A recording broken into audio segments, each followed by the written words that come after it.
കർത്താവായ യേശുക്രിസ്തുവിൻ്റെ വലിയ നാമം മഹത്വപ്പെടട്ടെ. നിങ്ങൾക്ക് ഓരോരുത്തർക്കും ക്രിസ്തുയേശുവിൽ എൻ്റെ എളിയ സ്നേഹവന്ദനം. കർത്താവ് നിങ്ങളെ ഓരോരുത്തരെയും അനുഗ്രഹിക്കട്ടെ. പ്രിയരെ, ഞാനിത് എൻ്റെ ഹൃദയത്തിൻ്റെ ഉള്ളിൽ നിന്നാണ് നിങ്ങളോട് പറയുന്നത്. ഇന്ന് ഈ വാക്കുകളെ കേൾക്കുന്ന നിങ്ങൾ ഓരോരുത്തരും അനുഗ്രഹിക്കപ്പെടണം. അതെൻ്റെ ആഗ്രഹമാണ്. അതിലെത്രയോ ഉപരി കർത്താവിൻ്റെ ആഗ്രഹമാണ്. നാം ഓരോരുത്തരും അനുഗ്രഹിക്കപ്പെടുവാൻ ദൈവം ആഗ്രഹിക്കുന്നു. ഇതൊരു സത്യമാണ്. നമ്മെ ശപിച്ച് തള്ളുന്ന ഒരു ദൈവമല്ല നമ്മുടെ ദൈവം. നമ്മെ അനുഗ്രഹിച്ച് വളർത്താൻ ആഗ്രഹിക്കുന്ന ദൈവമാണ്. പ്രിയപ്പെട്ടവരെ, ദൈവം ദോഷങ്ങളാൽ നമ്മെ പരീക്ഷിക്കുന്നില്ല.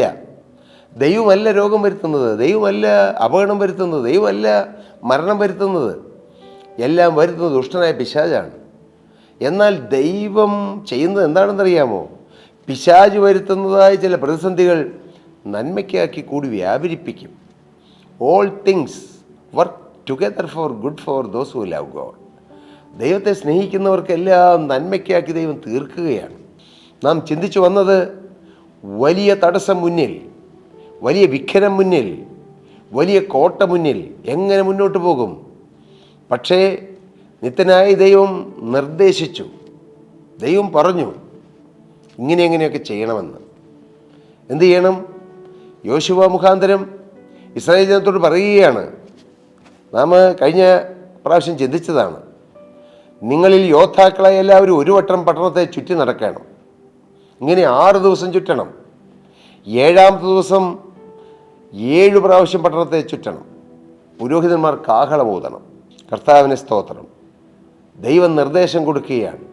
അതേപോലെ ഈ ബൈബിൾ നാം എങ്ങനെ മുന്നോട്ട് പോകണം എന്നുള്ളതായ വളരെ ലളിതമായ പ്രായോഗികമായ നിർദ്ദേശങ്ങളാണ് തരുന്നത്. ഇത് ആർക്കും അപ്രാപ്യമായ ഒരു കാര്യമേ അല്ല. ഒരു കുടുംബജീവിതം സ്വർഗമാകണമെങ്കിൽ ഭാര്യയ്ക്കും ഭർത്താവിനും പ്രധാനമായും 3 വചനങ്ങൾ വെച്ച് ദൈവം കൊടുത്തിട്ടുണ്ട്. ഭർത്താക്കന്മാരെ എന്ന് വിളിച്ചുകൊണ്ട് പറയുന്നു, നിങ്ങൾ ഭാര്യമാരെ സ്നേഹിപ്പീൻ. ഭർത്താക്കന്മാരെ നിങ്ങൾ ഭാര്യമാരെ കരുതുവീൻ. ഭർത്താക്കന്മാരെ നിങ്ങൾ ഭാര്യമാരെ ബഹുമാനിപ്പീൻ. 3 വചനങ്ങൾ. ഭാര്യമാരോട് പേര് വിളിച്ച ദൈവം പറയുന്നു, ഭാര്യമാരെ നിങ്ങൾ ഭർത്താക്കന്മാരെ അനുസരിപ്പീൻ. ഭാര്യമാരെ നിങ്ങൾ ഭർത്താക്കന്മാർക്ക് കീഴടങ്ങുവീൻ. ഭാര്യമാരെ നിങ്ങൾ ഭർത്താക്കന്മാരെ ഭയപ്പെടുവീൻ. ഇങ്ങനെ ഓരോ ജീവിത സാഹചര്യങ്ങളിൽപ്പെട്ടവരോടെല്ലാം വചനമുണ്ട്. മക്കളെ എന്ന് വിളിച്ച് വചനമുണ്ട്. യൗവനക്കാരെ എന്ന് വിളിച്ച് വചനമുണ്ട്. പിതാക്കന്മാരെ എന്ന് വിളിച്ച് വചനമുണ്ട്. ധനവാന്മാരെ എന്ന് വിളിച്ച് വചനമുണ്ട്. യജമാനന്മാരെ എന്ന് വിളിച്ച് ദൈവത്തിൽ വചനമുണ്ട്. ദാസന്മാരെ എന്ന് പറഞ്ഞ് അതിസംബോധന ചെയ്തുകൊണ്ട് വചനമുണ്ട്. ദൈവ വേലക്കാരെ എന്ന് വിളിച്ചുകൊണ്ട് വചനമുണ്ട്. കർത്താവിന് സ്തോത്രം. വിധവമാരെ എന്ന് വിളിച്ചുകൊണ്ട് വചനമുണ്ട്. അങ്ങനെ ഓരോ ജീവിത നിലവാരമുള്ളവരെ, പ്രായപരിധിയിലുള്ളവരെ, അങ്ങനെയെല്ലാം അതിസംബോധന ചെയ്തുകൊണ്ട് ദൈവം തന്നെ വചനം പറയുന്നുണ്ട്. നാം അതങ്ങ് അനുസരിച്ചാൽ മതി. അനുസരിക്കുക. രോഗികളെ എന്ന് വിളിച്ചുകൊണ്ട് വചനമുണ്ട്. രോഗികൾ എന്ത് ചെയ്യണം? ശാപഗ്രസ്തരായവരെന്ത് ചെയ്യണം? പാപത്തിൽ വീണവരെന്ത് ചെയ്യണം? എല്ലാവർക്കും വേണ്ടിയിട്ടുള്ള വചനം ഈ ബൈബിളിലുണ്ട്. അത് നാം അനുസരിച്ചാൽ നമുക്ക് രക്ഷ കിട്ടും. ജീവിതത്തിൽ പാപം പറ്റിപ്പോയവർക്ക് ആ പാപത്തിൽ നിന്നും എങ്ങനെ മോചനം നേടാം ഉണ്ട്, വചനമുണ്ട്. എത്രയോ ഭാഗങ്ങളിലുണ്ട്. സഹോദരങ്ങളെ, അത് ഇന്നത്തെ വിഷയമല്ലാത്തതുകൊണ്ട് ഞാൻ പറയുന്നില്ല. നമ്മുടെ യൂട്യൂബ് ചാനലിൽ അതുണ്ട്. For my Jesus Saju and Sally എന്ന ആ യൂട്യൂബ് ചാനൽ നിങ്ങൾ സബ്സ്ക്രൈബ് ചെയ്താൽ ഇങ്ങനെയുള്ള നൂറുകണക്കിന് വചന ശുശ്രൂഷകൾ അതിലുണ്ട്. പ്രബോധനങ്ങളുണ്ട്, റീൽസ് ഉണ്ട്. സ്തോത്രം. ഇതെല്ലാം നിങ്ങൾക്ക് ആത്മീയ ജീവിതത്തിൽ പ്രയോജനം കിട്ടുന്നതാണ്. കാരണം ഇതെല്ലാം വചനത്തിൻ്റെ അടിസ്ഥാനത്തിലാണ്. ഞാൻ തിരുവചനം പറയുമ്പോൾ എവിടെയെങ്കിലും കുറിച്ച് വെച്ച് നോട്ട് എഴുതി വെച്ചല്ല സാധാരണ പറയാറ്. ദൈവത്തിൻ്റെ പരിശുദ്ധാത്മാവ് തരുന്ന ആലോചനകൾ അത് ജനത്തോട് പറയുകയാണ്. ഞാനും അങ്ങനെ പ്രാർത്ഥനയോടെ ഇരിക്കുകയാണ്. അതുകൊണ്ട് ബൈബിൾ വായിക്കുന്നില്ലതല്ല, ബൈബിൾ വായിക്കുന്നുണ്ട്, ബൈബിൾ റെഫർ ചെയ്യുന്നുണ്ട്, അല്ലെങ്കിൽ പുസ്തകങ്ങൾ റെഫർ ചെയ്യാറുണ്ട്. പക്ഷേ ഞാൻ അധികവും നോട്ട് ചെയ്ത് വയ്ക്കാറേയില്ല. ഞാൻ പ്രാർത്ഥനയോടെ കർത്താവിൻ്റെ പരിശുദ്ധാത്മാവ് തരുമെന്ന് പറയാൻ ദാഹത്തോടെ ഇരിക്കുകയാണ്. കർത്താവിന് സ്തോത്രം. യെരിഹോ മതിൽ നമുക്കറിയാം, വീടുകൾ വെച്ച് പാർപ്പാൻ തക്കവണ്ണം അത്ര നീളമുള്ളത്, നല്ല ഉയരമുള്ളത്. കർത്താവിന് സ്തോത്രം. അങ്ങനെ ശക്തമായ കോട്ടമതിൽ, ഇരുവശത്തും മതിൽ കെട്ടിയിരിക്കുന്നു. അതിൻ്റെ ഉള്ളിൽ വലിയ വിസ്താരത്തിൽ സ്ഥലം കിടക്കുന്നു. പെട്ടെന്ന് ആർക്കും ആക്രമിച്ച് കിടക്കാൻ കഴിയില്ല. എന്നാൽ ദൈവം ചില വചനങ്ങൾ പറഞ്ഞു. ഞാൻ നിങ്ങളോട് സ്നേഹത്തോടെ പറയട്ടെ, നിങ്ങളുടെ മുമ്പിൽ വലിയ കോട്ടമതിൽ പോലെയുള്ളതായ പ്രശ്നങ്ങൾ കാണും. ദുഷ്ടനായ പിശാച് നിങ്ങൾക്ക് ഓവർകം ചെയ്യാൻ പറ്റാതെ, നിങ്ങൾക്ക് വിജയം നേടാൻ പറ്റാത്തതായ വലിയ പ്രശ്നങ്ങൾ, വലിയ വലിയ പ്രശ്നങ്ങൾ. എത്രയോ ആളുകളാണ് പ്രാർത്ഥനാ വിഷയങ്ങൾ പറഞ്ഞ് ഞങ്ങളെ വിളിക്കുന്നത്. എത്രയോ ആളുകൾ ദൂരത്തു നിന്നും ചാരത്തു നിന്നും, കേരളത്തിൽ നിന്നും, ഇന്ത്യയുടെ പല സംസ്ഥാനങ്ങളിൽ നിന്നും, വിദേശ രാജ്യങ്ങളിൽ നിന്ന് പോലും ആളുകൾ വിളിക്കുന്നു. അവരുടെ പ്രശ്നങ്ങൾ അതിഭയാനകമാണ്. പിരിയാൻ നിൽക്കുന്ന ദമ്പതികൾ, വിവാഹം കഴിയാത്ത മക്കൾ, വിവാഹം വേണ്ടെന്ന് പറയുന്ന ചെറുപ്പക്കാർ, മദ്യപിച്ച് ലക്കിട്ട് കിടക്കുന്ന ഭർത്താവ്, കുഞ്ഞുങ്ങൾ, കർത്താവിന് സ്തോത്രം, കയ്യിൽ കത്തിയുമായി നടക്കുന്നു ചില യൗവനക്കാർ. ഞാൻ ഇന്ന് അവനെ വകവരുത്തുമെന്ന് ചിന്തിക്കുന്നു. അങ്ങനെ മാതാപിതാക്കൾ ആധി പിടിച്ചു കഴിയുന്നു. ഇങ്ങനെ എത്രയെത്ര പ്രാർത്ഥനാ വിഷയങ്ങൾ. എൻ്റെ പ്രിയരെ, ഇതെല്ലാം കേൾക്കുമ്പോൾ നമുക്ക് തന്നെ സങ്കടം തോന്നും. മനുഷ്യൻ വലഞ്ഞു കഴിയുകയാണ്. ഒരു ചിന്തകൻ പറഞ്ഞതുപോലെ ഓരോ മനുഷ്യനും ചലിക്കുന്ന അഗ്നിപർവ്വതങ്ങളാണ്. വാക്കിംഗ് വോൾക്കാനോസ്, ചലിക്കുന്ന അഗ്നിപർവ്വതങ്ങൾ. അവർക്ക് സ്വയമേവ അവരുടെ പ്രശ്നത്തിന് പരിഹാരം കണ്ടെത്താൻ കഴിയുകയുമില്ല. എന്നാൽ എല്ലാ പ്രശ്നങ്ങൾക്കും പരിഹാരം ഈ ബൈബിളിലുണ്ട്, വചനത്തിലുണ്ട്, യേശുവിൻ്റെ സന്നിധിയിലുണ്ട്. നിങ്ങളുടെ പ്രശ്നം എത്ര വലുതാണെങ്കിലും, യെരിഹോ കോട്ട പോലെ വിശാലമാണെങ്കിലും വലുതാണെങ്കിലും, എൻ്റെ പ്രിയ യൗവനക്കാര, പ്രിയ മകനെ, പ്രിയ പിതാവേ, പ്രിയ മാതാവേ, നിങ്ങളുടെ സകല പ്രശ്നത്തിനും പരിഹാരം യേശുക്രിസ്തുവിൻ്റെ സന്നിധിയിലുണ്ട്. നിങ്ങൾ വചനമനുസരിക്കണം, വചനം വായിക്കണം, വചനം കേൾക്കണം, വചനം ഗ്രഹിക്കണം, വചനം നിശ്ചയമായി അനുസരിക്കണം. എന്ത് ചെയ്തു? ദൈവനിർദ്ദേശം കൊടുത്തു. 8-ാമത്തെ വാക്യം വായിക്കുമ്പോൾ വളരെ മനോഹരമാണ്. യോശുവ ജനത്തോട് പറഞ്ഞു തീർന്നപ്പോൾ, അധികം താമസിച്ചില്ല, യോശുവ ജനത്തോട് ഈ കാര്യങ്ങൾ ദൈവം യോശുവയ്ക്ക് കൊടുത്തു. യോശുവ ജനത്തോട് ചില കാര്യങ്ങൾ പറഞ്ഞു. യോശുവ ജനത്തോട് പറഞ്ഞു തീർന്നപ്പോൾ ആട്ടിൻ കൊമ്പുള്ള 7 കാഹളം പിടിച്ചുകൊണ്ട് 7 പുരോഹിതന്മാർ യഹോവയുടെ മുമ്പിൽ നടന്ന് കാഹളം ഊതി. യഹോവയുടെ നിയമവെട്ടം അവരുടെ പിന്നാലെ ചെന്നു. ആയുധപാണികൾ കാഹളം ഊതുന്ന പുരോഹിതന്മാരുടെ മുമ്പിൽ നടന്നു. ശേഷമുള്ള കൂട്ടം പെട്ടകത്തിൻ്റെ പിന്നാലെ ചെന്നു. ഇങ്ങനെ അവർ കാഹളം ഊതിക്കൊണ്ട് നടന്നു. യോശുവ ജനത്തോട് പറഞ്ഞു, ആർപ്പിടുവീനെന്ന് ഞാൻ നിങ്ങളോട് കൽപ്പിക്കുന്ന നാൾ വരെ നിങ്ങൾ ആർപ്പിടരുത്, ഒച്ച കേൾപ്പിക്കരുത്, വായിൽ നിന്ന് ഒരു വാക്കും പുറപ്പെടുകയരുത്. നിർദ്ദേശമാണ്. അതേ പ്രിയരെ, ചില സമയങ്ങളിൽ ദൈവത്തിൻ്റെ പരിശുദ്ധാത്മാവ് കർക്കശമായ ചില നിർദ്ദേശങ്ങൾ തരും. ആ നിർദ്ദേശങ്ങൾ പാലിച്ചാൽ അത് അനുഗ്രഹമാണ്. അപ്പോൾ എന്തിനാ അങ്ങനെയൊക്കെ ചെയ്യണത്? ചർച്ചിൽ കൂടണമെങ്കിൽ 1/2 മണിക്കൂർ മുമ്പ് വന്ന് എന്തിനാണ് പ്രാർത്ഥിക്കുന്നത്? ശുശ്രൂഷയ്ക്ക് കൂടണമെങ്കിൽ എന്തിനാ 1/4 മണിക്കൂർ വന്ന് ധ്യാനത്തോടെ ഇരുന്ന് പ്രാർത്ഥിക്കുന്നത്? പെട്ടെന്ന് വന്നാൽ ശുശ്രൂഷ നടക്കുകയില്ലേ? ഇങ്ങനെയൊക്കെ ചോദ്യങ്ങളുണ്ട്. ഈ ചർച്ചിന് വേണ്ടിയിട്ട് ഒത്തിരി പൈസയൊക്കെ മുടക്കി കഴിഞ്ഞാൽ ഇതൊക്കെ ഞങ്ങളുടെ ചർച്ചിലുള്ള വിശ്വാസികളുടെ തലയിൽ വെച്ച് തരുമോ? അങ്ങനെയുള്ള ചോദ്യങ്ങളുണ്ട്. കർത്താവിന് സ്തോത്രം. ഇങ്ങനെ എന്തെല്ലാം ചോദ്യങ്ങളാണ് മനുഷ്യൻ്റെ ഉള്ളിലുള്ളത്. എൻ്റെ പ്രിയരെ, നിങ്ങൾ ചോദ്യം ചോദിച്ചുകൊണ്ടിരുന്നാൽ ചോദ്യം ചോദിക്കുന്ന ഒരാളായി തന്നെ നിങ്ങൾ കടന്നു പോകും. നിങ്ങൾ ചോദ്യത്തിന് ഉത്തരവും കിട്ടുകയില്ല. എന്നാൽ മോനെ, നീ എളിമയോടെ ഒന്ന് അനുസരിക്കുമ്പോൾ അനുഭവം കിട്ടും. ഞാൻ എൻ്റെ ജീവിതം 19-ാമത്തെ വയസ്സിൽ യേശുവിന് വേണ്ടി ജീവിതം കൊടുക്കാൻ ഭാഗ്യം കിട്ടിയ ഒരാളാണ് ഞാൻ. അന്ന് മുതൽ ഇന്ന് വരെയും ഞാൻ പൂർണ്ണമായി അനുസരിച്ചു എന്നോ പൂർണ്ണമായി എല്ലാം ചെയ്തു എന്നോ അല്ല അവകാശപ്പെടുന്നത്. എന്നാൽ എൻ്റെ ജീവിതത്തിൽ എല്ലാം തെളിഞ്ഞുകൊണ്ടും പറയുകയല്ല. പക്ഷേ ദൈവത്തിൻ്റെ പരിശുദ്ധാത്മാവ് വാസ്തവമായി ഒരു കാര്യം പറഞ്ഞാൽ ഞാൻ ചോദ്യം ചെയ്യാറില്ല. അതങ്ങനെ തന്നെ ആണോ, വചനപ്രകാരമാണോ എന്ന് നോക്കും. പക്ഷേ ഞാൻ അനുസരിക്കാറുണ്ട്. അനുസരിക്കുമ്പോൾ എനിക്കത് അനുഭവമാകാറുണ്ട്. ചിലർ പറയുക അനുഭവമായിട്ട് അനുസരിക്കാം. നടക്കുകയില്ല മോനെ, നീ അനുസരിക്കപ്പോൾ അനുഭവം കിട്ടും. അതാണ് ദൈവത്തിൻ്റെ വഴി. നീ ദൈവത്തെക്കാളും വലിയവനാകാൻ നോക്കല്ലേ. എനിക്ക് അനുഭവം കിട്ടിയാൽ അനുസരിക്കാം.